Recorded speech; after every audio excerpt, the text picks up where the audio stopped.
This is the book of 2nd Ezra, chapter 15, and verse 15. For the sword in your destruction draweth nigh, that one people shall stand up and fight against another, and swords in their hands. 2nd Ezra, chapter 15, verse 15. Shalom. I want to start off by giving all praises, honor, and glory to Yahweh, Bahashem, Yahushai, Bahashem, Rachah Kodash. Double honor to our venerable apostles and elders of Great Millstone who rule well, and peace and blessings to Lord's elect, the house of David. All right, so brother Aharon, coming back at you with another lesson, Lord willing to be edifying and uplifting onto the elect. All right, and a lot is going on. All right, a lot of things are happening. All right, over the past week, but really over the past couple of days. All right, you look into what's going on in this whole Israel, Palestine situation. Okay, which is precisely what this guy Albert Pike, I believe we brought this out on Saturday at camp.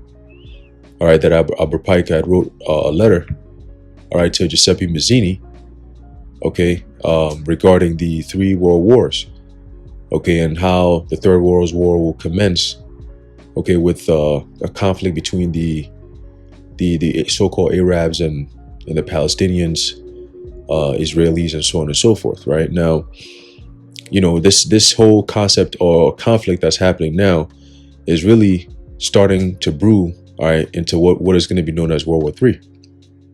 Okay, because now you have the United States, okay, which is Babylon the Great, or the daughter of Babylon in the scriptures, okay, which will be destroyed, all right, as an end of the Third World War, and it's fast approaching, all right, but they are starting to get involved, as they always do, in this so-called Israel conflict, all right, and the Iranians, all right, are pretty much so-called backing the people in Gaza or whatever.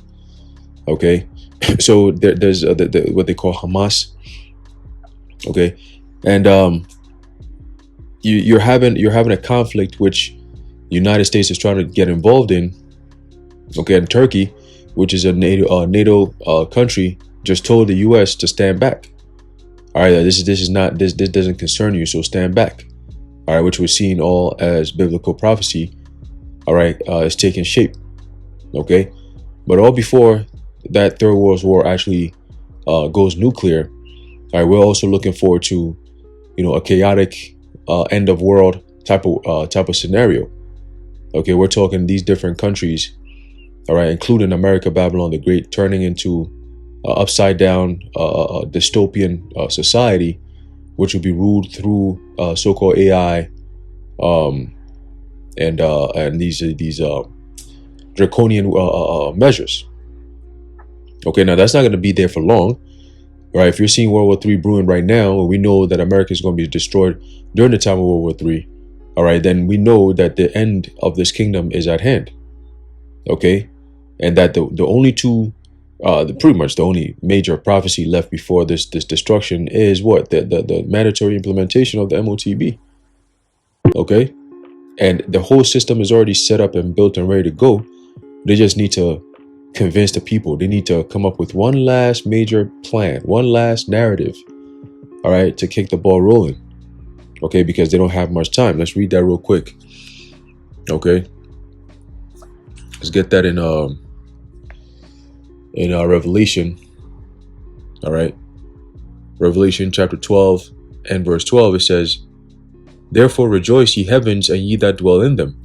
All right, and you're gonna have these chariots. All right, we're gonna be seeing a lot more chariot sightings.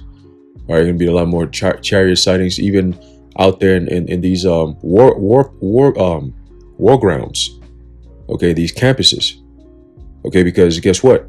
The angels are also out there to work on the minds of these kings. Okay, as the scriptures have told you that the Lord is going to send His angels, or the Spirit, all right, to work on the minds of these kings. It talks about the Euphrates being dried up, all right, to make the way for the kings of the east. Okay, so that they can get ready for the war of Armageddon, which is the 3rd World War. Okay, so the Lord is drying up the river Euphrates, all right, and sending out these kings to get ready and to battle, all right, in the land of in the valley of Jehoshaphat. Okay, the Lord's judgment. And it's coming. It's fast approaching. Okay. So let's read. It says, therefore rejoice, ye heavens, and ye that dwell in them. Woe to the inhabitants of the earth and of the sea. For the devil is come down unto you, having great wrath, because he knoweth that he hath but a short time. All right. And that's exactly what we're about to enter into. Okay. And this article says, World Economic Forum pushes criminalizing climate inaction. Okay. And they're talking about basically there's going to be pain. All right. There's going to be a lot of pain that's to come. All right. Because they know that they have but a short time to really seal the deal. Okay. To establish their so-called new world order. All right. Under the rule, all right, of the MOTB. Okay. The total control. All right. It says the World Economic Forum is pushing for the criminalization of climate inaction, according to a recent article that was written by the unelected organization. Quote, is climate inaction a human rights violation? The headline read. In it, the author suggested there will be an increasing number of climate-related lawsuits in the coming years. Climate-related litigation generally means poised for expansion, the article states. According to a global climate change litigation database, there have been over 130 cases worldwide that have brought human rights-based claims against governments. Furthermore, a legal advocate for climate litigation, Clementine Balden, told the World Economic WEF last year that there is a strong expectation that human rights-related climate claims will continue to increase. Right, and that's because what? These devils are going to increase in their wickedness. All right, and the more they increase in their wickedness, the more people are going to see that Esau is geared towards the total, complete control of humanity. All right, he wants to be a god on this earth. Okay, so those draconian measures are going to sink in. All right, when people are being beheaded and so on and so forth, arrested. All right, going through enhanced interrogation methods. Right, we've done videos on that. You can go back and check those out. But Esau's double speaking way of basically saying that they're going to torture you. But let's keep going. It says, on Wednesday, a lawsuit went out to the European Court of Human Rights, brought forth by 6 young individuals against 32 European countries. That's very interesting. The numbers, right? 6 and then 32, 3-2, right? It says the 6 individuals are alleging that the countries have failed to address the climate crisis caused by human activities. Interesting. It says, quote, it's being described as unprecedented in terms of potential impact, the WEF stated. All right. A win could push some of the wealthiest countries in the world to ramp up their responses to a changing climate. A loss could affect the numerous other legal efforts now underway to target inaction. The effect is what? They said pain. Last year, Norwegian finance CEO and WEF speaker Kirsten Brathen said that people should expect, quote, pain. You hear that? People should expect pain. Revelation 12:12. All right. For the devil is come down unto you having great wrath, because he knoweth that he hath but a short time. All right, that's the same thing that's also written, all right, in 2nd Ezra, the 15th chapter. Okay, there's a book of 2nd Ezra, chapter 15, verse 15. It says, for the sword and their destruction draweth nigh, and one people shall stand up and fight against another, and swords in their hands. And you're seeing that now. Again, these are the prelims. Okay, you're seeing a lot of these other people fighting. The so-called migrant thing is going to really stir up the pot. Because now you have a lot of different countries and different people from different nations and so on and so forth, all coming into the same vicinity, so to speak. All right, to basically share amongst themselves this depleted, resource ridden country. Okay, that's only going to result in violence, because there's scarcity. All right, when the people lose, they lose everything. They lose it. When they have nothing to lose, they lose it. So it says, for the sword and their destruction draweth nigh. Okay, that's why they're saying that prepare for what? For pain. Expect pain. All right, she said inflation and so-called energy shortages.